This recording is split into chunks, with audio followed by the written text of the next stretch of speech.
তো good morning বন্ধুরা, finally আমি চলে এসেছি মোহনবাটি মার্কেটে। এখন ঘুরতে বাজে 5টা 5। তো দেখতে পাচ্ছি এখনকার অবস্থা শেষ হয়ে গেল। লেবুটা ওদিক থেকে আসো। হ্যাঁ, তো ঘড়িতে বাজে এখন 6টা নাগাদ। তো আমাদের বাজার অলমোস্ট কমপ্লিট হয়ে গেছে। এখানে লাউ আছে 17 পিস আছে, তো 16 টাকা করে পিস রয়েছে। আর এদিকে আলুর বস্তা, এগুলো সব এখন যায় বাড়িতে। চল। তো ঘড়িতে বাজে এখন 6:30 নাগাদ। তো আমি চলে এসেছি এখন মার্কেট থেকে বাড়িতে, আর সব কিছু সাজিয়ে নিয়েছি। পটল থাকবে 15 টাকা পোয়া, মানে 60 টাকা কিলো, এটা 40 টাকা কিলো। আর লাউ থাকবে 30 টাকা পিস হিসাবে। আর এদিকে লঙ্কা আছে তোমার 10 টাকা শ হিসাবে। আজকে টমেটোর হলো 60 টাকা কিলো। তো সব কিছু নিয়ে নিয়েছি। চলো কত দূর বেচা যাচ্ছে। ফাইনালি আমাদের দাদাভাই একটা লাউ চুজ করছে 30 টাকা প্রথমে, এখন বনি হবে। কতগুলো আলু মামে দাঁড়াও কাকু, আর কি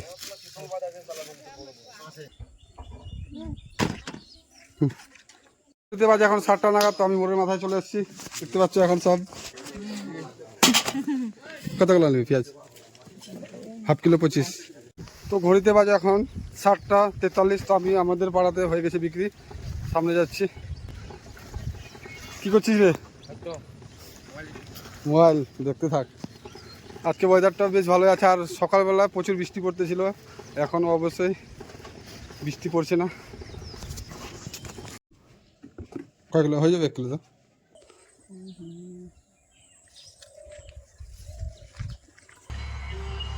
কতগুলো কিলো? আর ওটা বড়গুলো দাও না, বড়গুলো ভালো আছে। ছোট ছোট সব। তো ঘড়িতে বাজে এখন 9:15। আমি চলে আসছি দক্ষিণ আব্দুল ঘাটার দিকে যাচ্ছি এখন। আজকে বেশ বেচাকেনা বেশ ভালো হয়েছে। আর লাউ নিয়েছিলাম, তো এখন কয়েকটাই রয়েছে, দেখতে পাচ্ছ। 15 টাকার আছে। আর কিনবো বান্দা না না, আজকের আছে এটা। তো ফাইনালি চলে এসেছি আমি বাজারে এখানে।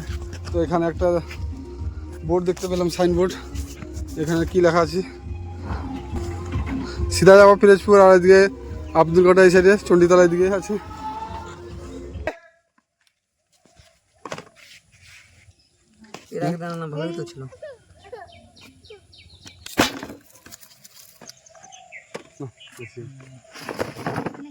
তো এখন ঘড়িতে বাজছে 10টা নাগাদ। তো আমি নিয়ে আসছিলাম মাল তোমার 1400 টাকার, আর তো এখানে লাভ হয়েছে তোমার 450 টাকার।